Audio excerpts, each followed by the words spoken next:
Many people will have imagined what it was like to go to a medieval parish church. You see yourself gathered there in the nave with all of the NPC medieval peasants.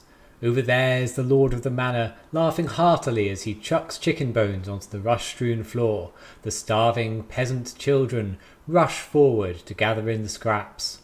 Over here, a bunch of hoary-handed ploughmen quietly discussing the foundational principles of English common law with Robin Hood.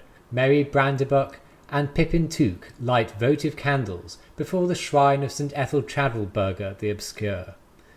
Then, of course, there is a general hush as the village choir strikes up Thomas Tallis's 40-part motet Spem in Alium, while the parish priest swishes past in a haze of silk, gold embroidery and pearls, up there to the magnificently appointed 30-foot wide English altar. And what does he do when he gets there? Well, of course, he opens up a magnificent illuminated manuscript, glittering and shimmering in the light, encrusted page on page with sumptuous paintings of animals, knights and saints and angels. Imagining the medieval church like this is something that we're all guilty of doing to some extent or another. It's such a marvellously vital time that we have to populate it in our imaginations with marvellous, vital people, places and things by necessity. I imagine at the very least you're thinking of the priest opening up something that looks like this. Unfortunately, the medieval period was, for the overwhelming majority of people, actually pretty ordinary. It's disappointing but true.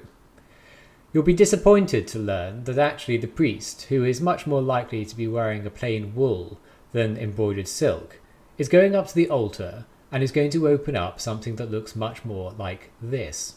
The modern concept of church books, that is missals and so on, is an extrapolation of the medieval cathedral categorical breakdowns. To conduct the cathedral liturgy, they required a whole raft of exciting manuscripts, ranging from books of epistles to books solely dedicated to the mathematics of astronomy, from customaries to processionals, antiphoners, martyrologies, necrologies, the list goes on. Out of all of these, the only one which has really come down to us in a significant way and which we're completely at home with is the concept of the missal. That is the big book that the priest uses as a kind of go-to textbook for the Mass. The missal itself is a real medieval thing, but to acquire something as substantive as what's in even our most modest books was well beyond the realms of possibility for the average medieval rural parish. Even today, they're hundreds of pounds and seriously hefty objects, and that's only a book for the Mass. It doesn't even cover the multitude of other ceremonies and rites which were required to run a minimum effort parish church. No, the rural medieval clergyman was equipped with something much more practical. A book that's most often just referred to as the parish book or the church book, and it looked something like this. The thing to understand about these books is that they weren't really books as we think of them. They were sort of medieval ring binders, and the approach taken was very much one of choose your own adventure. They weren't written throughout by a single scribe, they weren't illuminated, and the pages were sort of pasted in or rebound in as and when the fancy took them. Every parish in England was required to have one of these books by episcopal decree, and it was to contain the ordinary of the Mass, the sacraments, and the most important church feasts as a minimum.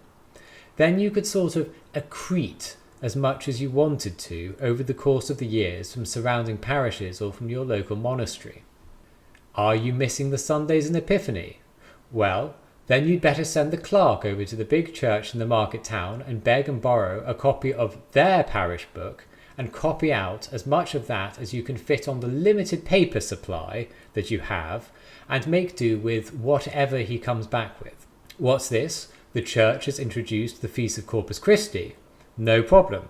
Just wait for a couple of years until it sort of filters down to you and then paste in the propers over the top of one of the less used pages. Of course, you would expect the net result of this to be complete chaos, and to some extent you are correct. What you may have underestimated, however, is the capacity of the medieval clerical mind, firstly to just not really care that much about discrepancy, and secondly, to not be able to read that much new material.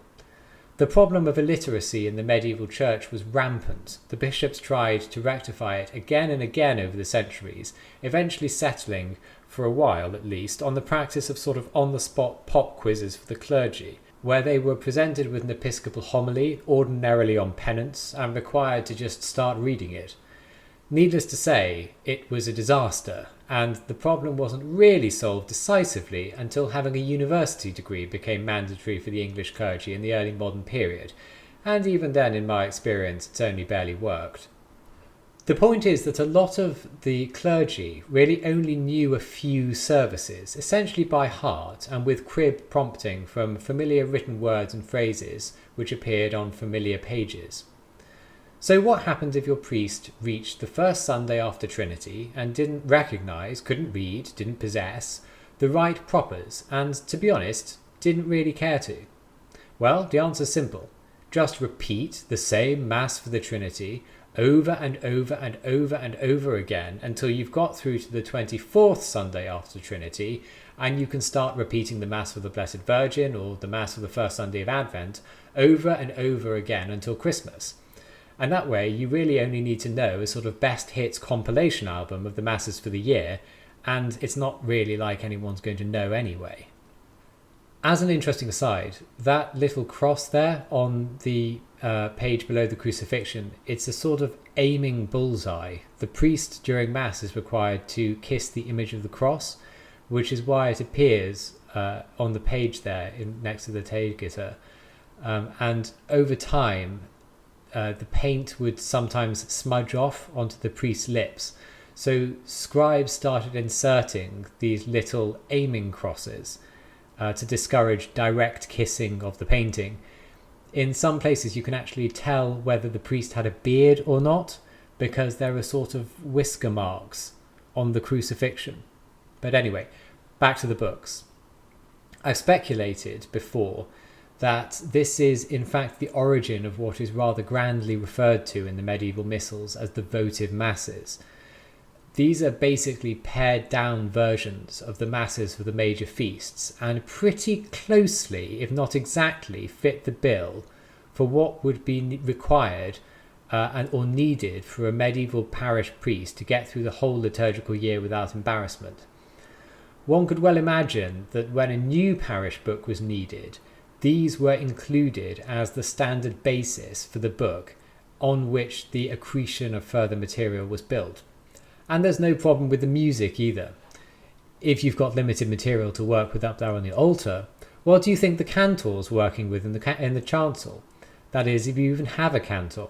Most of the time it's probably just you singing, and the books are almost universally free of music. So you're just making up a lot of the chant melodies most of the time. In fact, there's a tell in these books where you can see who did and didn't have a cantor or a choir. In the posher manuscripts, the text is neatly divided between a smaller and larger font. The smaller text is the material for the choir to sing, and the big text is the material for the priest to sing. But in normal manuscripts, this distinction is absent, and we know from contemporary accounts that the priest, a lot of the time, if not most of the time, just sang the whole of the service himself from the altar. Now, in most places, once you get through to the High Middle Ages, these parish books are pretty hefty and contain pretty much everything that we've come to expect of a reasonably sized missal.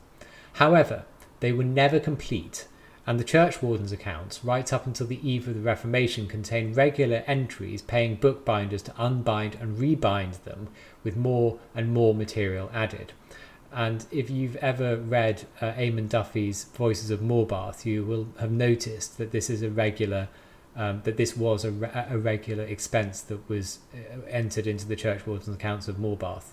Actually, the parish book has a series of modern counterparts as well, not only in our own parochial use, but also notably in the Book of Common Prayer, which was both its direct replacement and direct successor. Again, the Book of Common Prayer is a multi-purpose book which contains pretty much everything needed for the administration of the parish, and we must presume that it follows pretty closely the form of an idealised and obviously Protestantised medieval precedent. It's interesting to note that the Anglican Church went the opposite way to the Roman Catholics. The Roman Catholic Church, in terms of books, tried to turn every parish into a mini cathedral, whereas the Anglicans seem to have taken the opposite course and got rid of the cathedral books in favour of the parochial. So there it is, the Parish Book. Disappointing but real. Though actually I have to admit that I would give more to get my hands on one of these than I would to get my hands on the Sherborne Missal.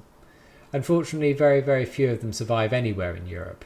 By their nature, they were always slightly ephemeral, low quality and aesthetically unappealing, and as such they were the first and prime targets for the early modern recycling industry.